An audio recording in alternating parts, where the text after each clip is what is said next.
说起闽菜，您是否感到有些陌生？但是，一说到闽菜的代表菜佛跳墙，您是否就垂涎三尺了？除了佛跳墙，闽菜还有很多适合家庭制作的家常菜，您想学学吗？本期健康新时代特别邀请来自福建的陈大厨，教给您做正宗闽菜。香椿豆腐条是健康新时代向您重磅推荐的好菜品，清香的香椿搭配细腻的豆腐，不仅口味互补，营养也大大提高。尤其在这早春时节，吃点香椿更有利于养生。与以往的香椿拌豆腐不同，这道菜经过炸制后满口留香，回味无穷。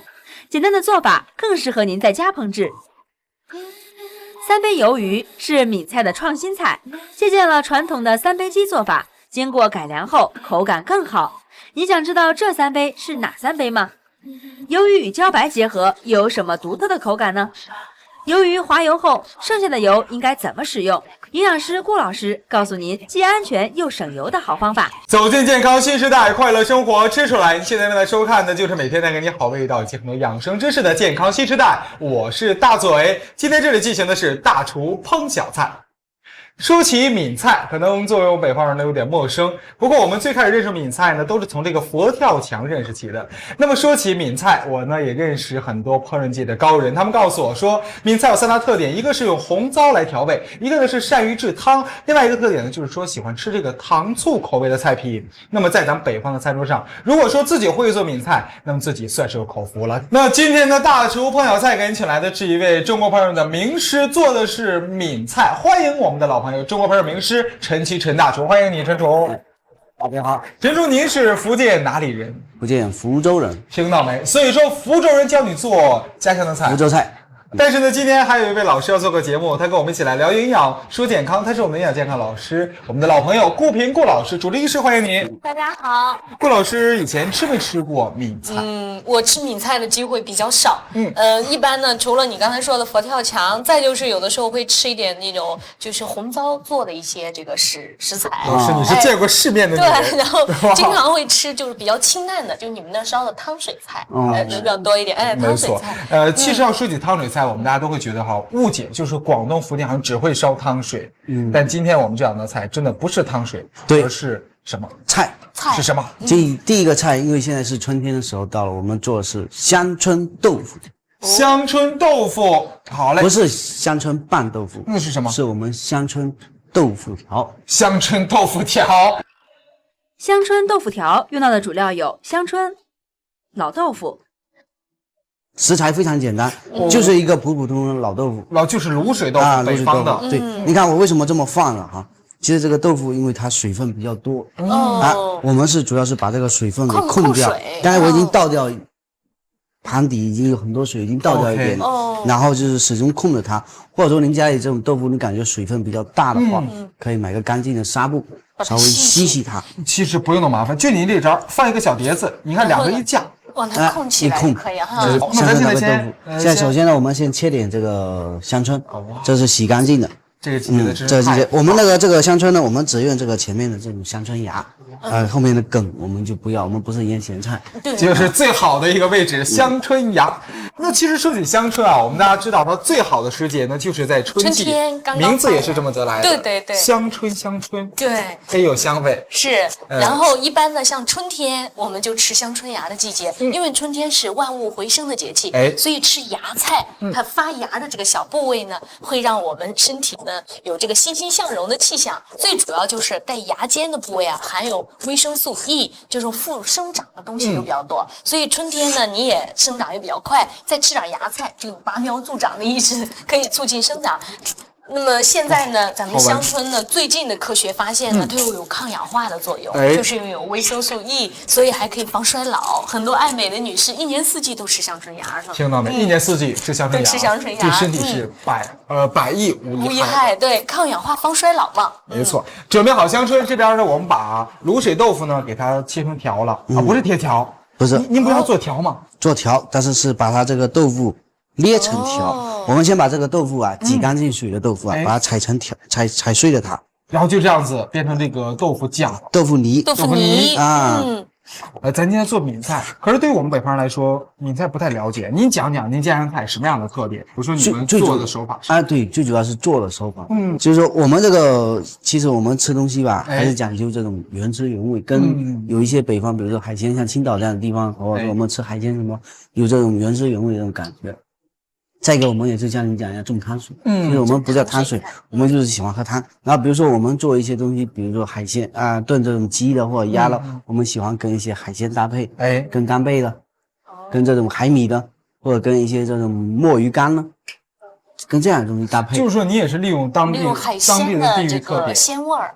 然后作为菜的这个亮点，对，所以对现在呢，闽菜很流行了，全国都流行吃闽菜。主要咱们现在的人高油高盐吃多了，闽菜呢，它这个做出来的清淡的口呢，特别适合现代人的这个体重控制。所以呢，我们现在呢都愿意学做闽菜。没错，古人有句话叫什么？闽人多窈窕，就是窈窕淑女比较多，都不长得都不胖。南方的那个地带，也是福建、广东一带，是。好，这边我们呢在锅往锅里倒点油。这个油呢也是健康星带给您推荐的，那就是青岛胡记花的古法小榨花生油，它是用古代压榨油的工艺做出来的，所以说有浓浓的花生香味，非常适合家庭，对不对？好，这边再把这个香春和我们的豆腐拌一拌，这个比例是1:1吗？不是，这个比例一般就是豆腐在你这个半斤250克左右的话，香椿你可能放上这个2两。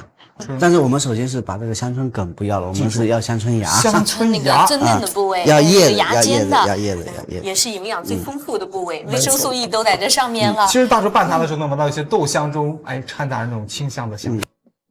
但是呢，咱们这个香椿芽的梗啊，不要扔了，我们可以把它继续腌咸菜用。不过香椿芽呢，在吃的时候啊，要注意一点。怎么讲？就是说，因为香椿呢，大家都知道它是硝酸盐和亚硝酸盐。等一下，老师，我们一会儿再说香椿。我看到这边大叔好像在调味。您放的是盐、鸡粉，然后胡椒粉来一点这时候是基础的调味。对，基础调味。然后呢？放点蛋清，还是用蛋清一点点。对，这个蛋清加进去，它什么目的？起到这个，一个是起到这个凝固的作用，就是这个豆腐它能成型。再一个的话，它这个口感也比较润滑一些。来一点蛋清，但是我们又不需要蛋黄，为什么蛋黄会破坏它的颜色？炸出来会发黄，会颜色会发焦。没错，所以说我们用蛋清，蛋清搅进去，来回搅一搅它。来回，我们要多搅一会儿，让它上劲现在开始上劲。那其实刚才老师说这个香椿还有些吃的注意问题。对，因为本身香椿呢，它是含硝酸盐和亚硝酸盐比较高的一种食材，所以吃的时候好多人都担心它会不会致癌了，在体内变成致癌物。所以我们在吃的时候最好呢用水焯一下，把香椿芽用水焯一下。如果你是焯呢，就可以把里面的硝酸盐给你去除一部分，那么焯透了，然后再吃就没有什么问题了。另外，我们喜欢拿这个香椿芽腌咸菜，没错。但是腌的时候呢，一定要小心，也就是说，在吃的时候一定不要腌完的第3天、第4天、第2天你就吃，一定要腌透它1周以后。1周以后，腌这个香椿芽之类的咸菜要1周以后，星期以后，硝酸盐的含量会下降，这个时候我们再吃是比较好的。这边呢，我们给它调味上劲，一直要上劲，搅到什么程度呢？你稍微搅它大概3分钟，3分钟3分钟就可以了。然后这时候呢，稍微来点淀粉，要来点淀粉，不来点淀粉的话，干淀粉吗？干淀粉，豆腐它粘不住，对，如果说豆腐它比较散。比较散，它粘不住，但淀粉也不要太多。淀粉如果太多的话，吃起来全是淀粉味儿。好，这个淀粉你用了2汤匙，小小的勺巨料的小勺，2汤匙就可以了。然后呢，我们稍微滴点香油，香油最后再上。我觉得有的时候这个香油遇到豆腐，真的能给这个豆腐提香了。是的，咱做香椿芽拌豆腐的时候也要放香油。没错，没它的话，那个就感觉特素。对，这就可以了。上劲上到这个程度上劲到这个程度就可以。然后咱要给它做成一个这种卷嘛，豆腐条吧，可以叫条，也可以叫豆腐卷。都可以。我以为就是卷个小团儿，一般我感觉就是做成丸子，就是捏个小条，就是给它弄一个造型。这个造型随你的便，你可以做丸子也行，做丸子都可以。我感觉好像稍微有点水分有点大，那就来点。这是根据您自己这种烹调经验，你在家里做的时候，你感觉这个豆腐，哎呀，刚才水分没控干净，水分有点多你就稍微再加一点点淀粉，稍微加一点淀粉，它马上就就稠起来了，你感觉就感觉稠起来了啊。好，再抓一抓它，团成一个小条。其实这个菜真是您等一下尝一下，您感觉一下蛮不错的。你在家里可以做一下试试看，非常简单。但春天这个香椿上市的时候，你喜欢吃这种菜的话，在家里做一下，非常简单，没错，非常好做。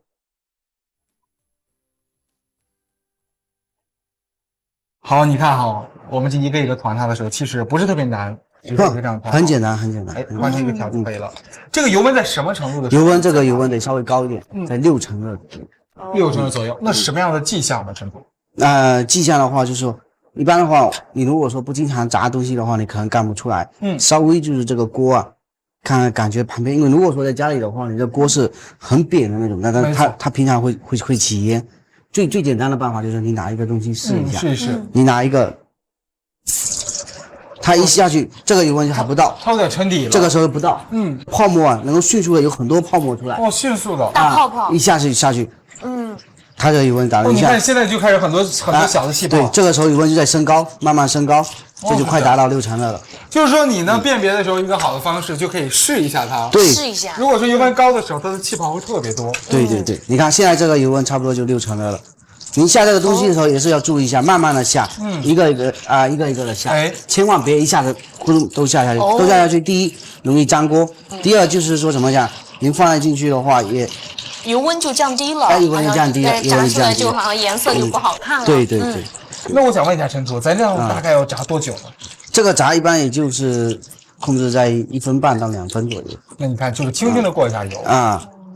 现在就差不多了，你看，现在差不多了，全都是泡沫，而且呢油温也比较高。对，不需要炸了很长时间，炸很长时间太干的话吧，里面豆腐吧又失去水分，不嫩了，不好吃。没错。那其实你看啊，今天我们这样炸完之后呢，我们发现这个搭配是个经典搭，香椿配豆腐。对，没错。实际上它们搭配也是非常合理的。像香椿的一些矿物质很容易吸收，那么我们豆腐当中呢也是含钙比较高的。它一搭配以后呢，它们的矿物质啊就相对来讲就是合到一起了。它的钾多，然后镁多，铁多，豆腐的钙多，然后所以就是一个综合的矿物质的结合体。而且呢也是属于呢比较口感呢也比较搭的，两种呢都有互相有增香的味道。好，现在呢我们这边的香椿豆腐条呢已经炸好了，看到没？就这个状态就完全 OK 了。其实大厨之前有细心的给我们准备一份沙拉酱吗？这是啊，对，沙拉酱就蘸着它吃。是，我们提前准备好这个沙拉酱，看到没？现在这么长长的几条，等着我们来吃。是，我们一起来享受它了。好嘞，一定要蘸一蘸我们的沙拉酱。哎，哇，里面是嫩的，外面是酥皮的。你尝完以后，你再蘸一下沙拉酱，你再感受一下，因为要吃到这种，你吃沙拉酱就吃不到这种香椿的这种感觉了。这个香椿味还是超足的，你看夹完之后它还是有的，满嘴的香椿味。这个老豆腐的味儿反倒少一些了。满是香椿的这个新鲜的这个味道。那么说到闽菜，今天呢这道菜是一个在福建一带呢比较家常的一个菜，今天跟你学了，相信都会做。那第二道菜呢，简单吧？第二道菜也比较简单，叫做三杯鱿鱼。我觉得这是道大菜，郭老师您觉得呢？没错，一般是三杯鸡啊，这台湾菜，放一点九层塔都是非常好吃的。没错。可是我想说，三杯鱿鱼跟他们是一个系列的。那么咱今天的一个步骤啊，有一个关键的核心就是那三杯，咱先不告诉大家是什么，好不好？做个悬念，先不告诉大家，不告诉大家，行，就这样做个悬念。行，让大家耐心的看完。行。三杯鱿鱼用到的主料有鱿鱼、茭白、青红椒。那我们现在应该处理什么呢，陈厨？首先是这个是处理好了鱿鱼，吃过鱿鱼吧？没吃过。那个整个鱿鱼那种冻的鱿鱼，你吃？当然见过，见过哈，就是他肯定是吃过。但是冰冻的鱿鱼它不像那个挑鲜鱿鱼，我们看它冻不冻就能够辨别出来。怎么来辨别品质？它一般都冻得很硬的。基本上就没什么问题，没有，就是冻得很硬的就没问题。冻得很硬就没问题。再一个，如果说你化开了以后，你就能够很分辨出来，看看这颜色了或者怎么样，看质地比较韧，没有看这种口感，这种手感比较硬，比较软，而且这如果太软了，就说明说它已经这个不新鲜，不新鲜了。那咱今天这还不错，你看，很硬，对，就是因为这种食材，我相信哪里地方都能买得到，对，很普通的食材啊。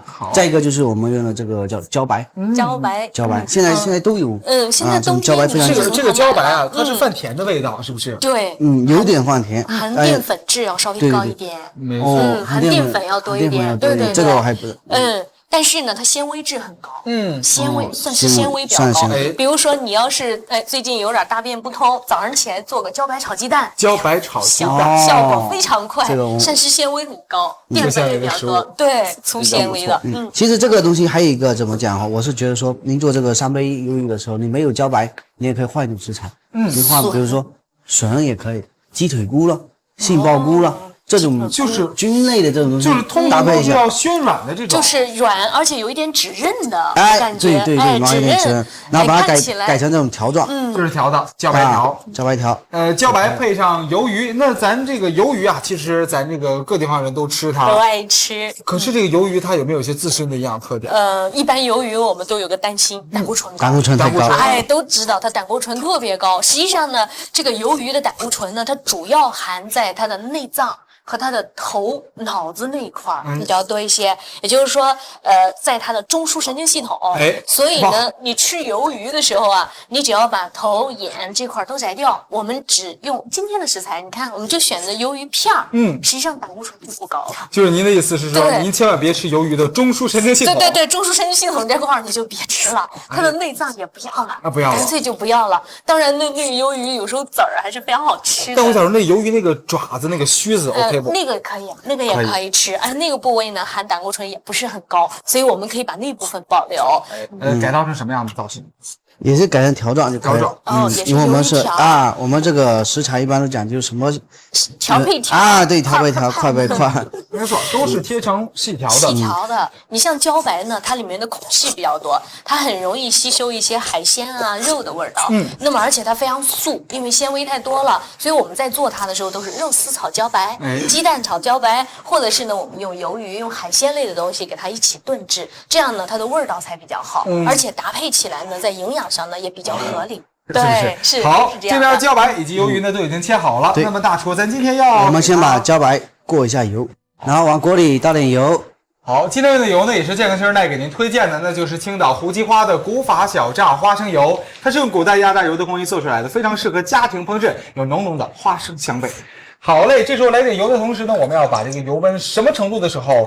一般在下进去3成热，4成热吧。4成热，4成热的时候。那咱这个鱿鱼需要炸吗？鱿鱼一会儿稍微过一下油，使它这个鱿鱼的口感嘛更好一些。然后这边呢，我们把这个烧一锅水，先把这个鱿鱼轻轻的烫一下。鱿鱼要烫一下。鱿鱼要烫一下，提前炸之前把它烫一下。鱿鱼要不烫的话，鱿鱼里面的这种脏的东西好像感觉这种水分还是比较多的。我们这边烧开的水放进去一烫，就这个主要是为了去它那些脏的去那个脏东西。对。然后你炸的话，因为茭白有什么要把它炸透一点。烧汁这种菜吧，就是3杯这种菜吧，就最好原材料就是说稍微都要都过油的，过一下油，都是炸过的。是。包括3杯鸡也是，都干干的，炸的那种干干的。干香味，但是靠那个调料的味道。是。好，炸着它，炸到什么程度呢？炸到稍微就是感觉，水分有点，基本上就是水分炸的比较干了或者熟透了。这个茭白要炒熟一点才好吃，要不然的话不熟透。你看它表面嘛，它是有点干，它的中间可能还是生的，你感觉就再多炸一会儿。好了，我们现在这个茭白就好了。你看茭白炸完之后，这个颜色会微微的变得有点褐色，是不是？好，哎呦，蓬蓬的！您在控它的时候，控油，控了。然后这边鱿鱼好了，那咱鱿鱼就是要烫油，要过油了。鱿鱼烫完之后呢，会特别的白呀，而且会打卷。对。好了，我们现在把这油温打开。好，您过这个鱿鱼的时候，过油的时候啊，您就把它用一个这样的漏勺装在里面，然后油温烧高了以后放进去一炸，你拿起来。是的，油温非常高的时候，不是，大概6成热的时候。6成热啊，6成热。它稍微过一下油，而不是在里面炸。不是在里面炸，稍微过一下油是什么？它能够使它这个水分迅速的流失掉，然后你在炒的时候，它这个汁能够包在这个鱿鱼上面，使它味道更好。要不然的话，你炒的话都是水，太水的话，这个味道就失去这个味道，它就滑走了那种味道。目的呢就是让它表面的水分呢给它控出去，然后因为由于你要炸的时间长的话，它会爆。哦，没错，所以大家千万要注意。你看，受热不均匀了就爆了。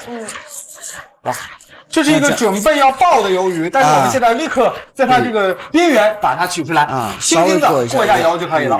好，再这么润一下我们的鱿鱼，完全 OK。好嘞，今天做的是3杯鱿鱼，3杯鸡咱吃过，3杯鱿鱼真没吃过，方法您得记牢了。留点底油在锅里，开始正式的做了。葱蒜，姜蒜，葱蒜哦，不用姜吗？葱蒜啊，葱蒜一炒，来点葱，再来一点点蒜，然后把我们的青红椒条放进去，轻轻一炒。这时候呢，我们放上1杯这个就是咱3杯的第1杯，是不是？第1杯，告诉大家第1杯是什么？第1杯是烧汁。烧汁啊，你上市场都能买得到。其实这个我们这个闽菜也是改良的哈，今天来讲也是改良的。烧汁好像是日本的，对日本酱油，对，日本烧鳗鱼啊之类的。有日本烧汁，有韩国烧汁都有。所以说我们现在这种改良，因为烧汁的口味感觉更符合这些一些这种口味。这个是你可以加一点烧汁，是吧？然后加上1勺米酒，一勺米酒啊，1勺米酒。跟酱油像吗？跟酱油它还不一样，烧汁的味道更符合一些，它有甜的，有那种一些发甜发海鲜的味道。对。其实原来我们做3杯鸡的时候都是什么1杯米酒，1杯酱油，1杯酱油，然后1杯这种香油啊，1杯香都是这3种。现在我们改良的1杯烧汁。1杯米酒，1杯米酒，这是第2杯，第3杯呢？然后第3杯我们就是放一点1杯的糖，1杯糖啊，1杯的糖。然后首先就把这个，当然还要再加一点水。哦，就是加糖之前要加水啊？不是，我们加了这3杯，因为什么米酒啊很香，要这种白的米酒，非常香。然后配上烧汁，广东米酒，然后加一点水，一点点水啊，然后我们来调一下味道，复合型的味道。这时候我们要加糖了啊，再来上1杯糖，就是说糖、米酒包括烧汁比例是1:1:1的。对，然后是鸡粉，啊，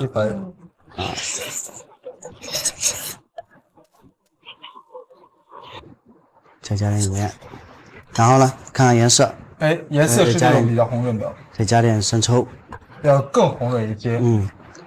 就是说您做菜的时候呢，您可以跟着感觉走的。对，然后放上我们的这个茭白，然后放上我们的鱿鱼，好，来回翻炒吗？啊，稍微翻炒它，开大火，这时候一定要开大火，来收汁，收这个汁。就是要把这3杯的汁收回去，收进去，使这个收到这个食材里面去。你可以如果说收汁慢的话，可以稍微滴一点点电，来勾一点点芡。可是这道菜您就是收汁是用大火的，千万别忘了大火来收你的3杯鱿鱼。哇，这道菜就准备出锅了。可以滴点明油。好。在旺火下呢，我们的鱿鱼和茭白纷纷发出了滋滋啦啦的声音，也预示着这道菜呢好像是正向我们招手。因为马上最后一个过程收汁就大功告成。好嘞，出锅了，红润的3杯鱿鱼，而且条状的茭白和它一起啊，交相辉映，你都看不出来哪个是鱿鱼，哪个是茭白，是有点一致的感觉。这时候呢，还可以来一点点这个稍微撒点芝麻，芝麻啊。可以撒点芝麻，增香，增加一下香味，使这个菜肴更好看了。以前的时候啊，一说闽菜呢，就觉得肯定要是在餐馆里面吃的。不过刚才呢，看了我们大厨这么简单的一个操作，也觉得其实这个方法呢不是很难。但是这么简单的方法，能不能出来那种真正的好味道呢？咱们一起来尝一尝就知道了。一起分不出哪个是鱿鱼了。哇，真的是。滋味超足的，哇，甜香。其实我在家里面做鱿鱼的时候呢，大多数都是会用酱来做，因为很担心鱿鱼它不好入味。对，但其实你看刚才你就用了3杯不同的汁，就把这个味道渗透到鱿鱼里面去了，而且烹饪时间也挺短暂的。这个茭白，回甜的味道没有被干扰掉，还是有那个烧汁的感觉，好吃的。哇，真的是吃完一口想下一口。